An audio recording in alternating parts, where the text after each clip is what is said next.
In the vibrant city of Accra, Ghana, Kofi Mensah was a name that turned heads. At 22, he was the star of the University of Ghana, with a charm that made girls blush and lecturers nod approvingly. His dark skin glowed under the sun, and his athletic build made him stand out in the crowded lecture halls. Kofi came from a modest family in Kumasi, where his father ran a small carpentry shop and his mother sold yams at the market. They had sacrificed everything to send him to university, but Accra's bright lights had a way of dimming the village's simplicity. Kofi rarely called home, his phone too busy with messages from admirers who called him fine boy but never asked about his dreams. One evening, his mother's call broke through. "Kofi, my son, are you studying? Don't let this city steal your focus," she pleaded. Kofi chuckled, "Ma, I'm fine. I'm reading my books." But as he hung up, he muttered, "She talks like a village elder." He tossed his phone onto his hostel bed, adjusted his snapback, and grabbed his keys. He was meeting Sylvia, a 35-year-old businesswoman who had slid into his DMs after seeing his beach photos on Instagram.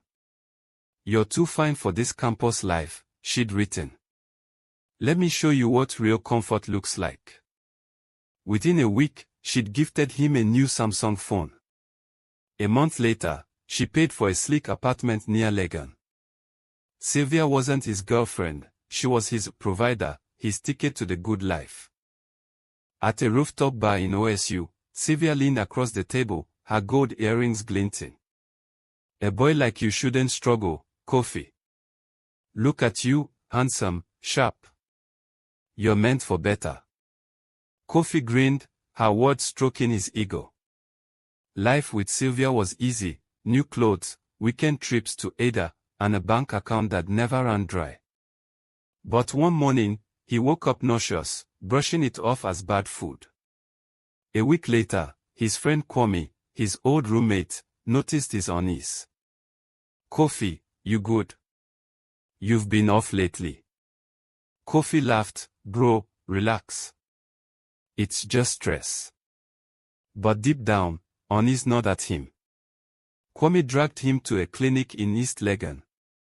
The nurse handed him a test kit, suspecting an infection from his lifestyle.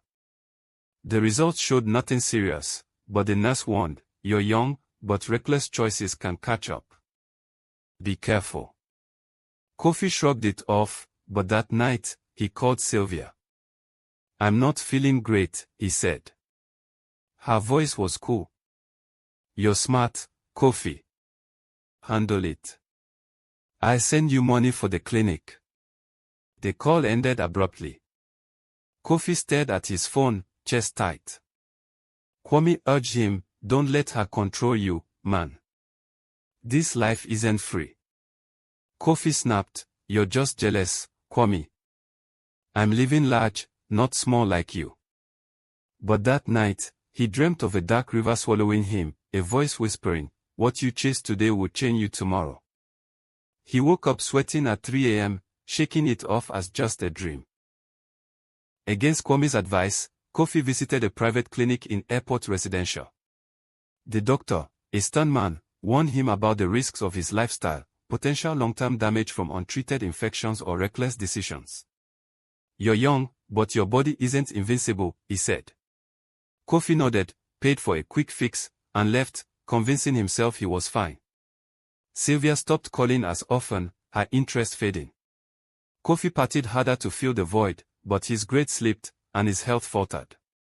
He ignored the fatigue, the occasional pain, telling Kwame, "I'll bounce back.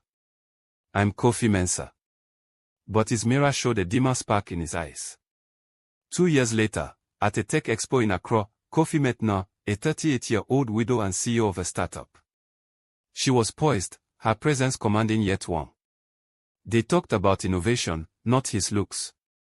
She handed him a card. "If you want to discuss ideas, or life, call me." Kofi felt something shift. No wasn't like Sylvia, she saw his potential, not just his charm. They started meeting, talking about dreams over coffee in quiet cafes. 6 months later, he proposed. No, now 38-year-old, said yes, her heart full. The wedding was a spectacle, drums, Kent, and joy. Kofi posted, "Found my peace, not my pressure." Now gave him a car, a new office job, and trips to Cape Town. He thought his past was buried. In their second year of marriage, No's mother visited. Over dinner, she said, "Kofi, when will we hear the sound of little feet? Children make a home complete." Kofi smiled, "Soon, Mama." But soon became a heavy word. No's cousins began asking, then her friends. No herself grew quiet, her eyes lingering on kids in the park. Kofi went to a hospital alone. The doctor's words were blunt, "You have scarring from untreated infections. It's affected your fertility." Kofi's world tilted. He hid the truth, telling No, God's timing is best. But the silence between them grew. Kofi turned to prayer, visiting churches and pastors. One claimed that spiritual blockage, and demanded 5,000 cedis for cleansing. Nothing changed. Another said he was cursed. Kofi fasted, prayed at dawn, but his body stayed the same. One evening, he overheard women at their estate whispering, "Fine boy, but no seed. All that shine for nothing." Kofi walked past, head high, but cried in the bathroom later, whispering, "God, I was young. Please, give me a chance." At a tech conference, Kofi saw Kwame, now a successful engineer with a son. Kwame's boy, bright and curious, held a science fair award. "This is Kweku," Kwame said proudly. Kofi's smile faltered. He congratulated them and left, tears burning. That night, No asked, "Kofi, is something wrong? You're not yourself." He shook his head, "Nothing, love." But her eyes searches. No's mother called him aside. "Kofi, a man needs a legacy. If No can't give you a child, consider another wife. It's tradition." Kofi's heart sank. "I love her, Mama. I can't." But the words felt hollow. No suggested a fertility clinic. Kofi's stomach churned, but he agreed. At the Slick Clinic in Cantonments, tests confirmed the doctor's earlier words, severe scarring, likely from his reckless years. No's face fell. "Kofi, what happened?" she asked. "He broke. It was before you. I didn't know it would ruin us." No's silence was louder than any scream. She walked out, leaving him in the clinic. Kofi returned to an empty house. No's clothes were there, but her warmth was gone. He packed a bag and took a trotro to Kumasi. His mother gasped, "Kofi, what's wrong?" He confessed everything. She wept, "We worked so hard for you, and you sold your future." His father refused to see him. Kofi rented a small room in Kumasi, selling kebabs by the roadside. People whispered, some pitted, others mocked.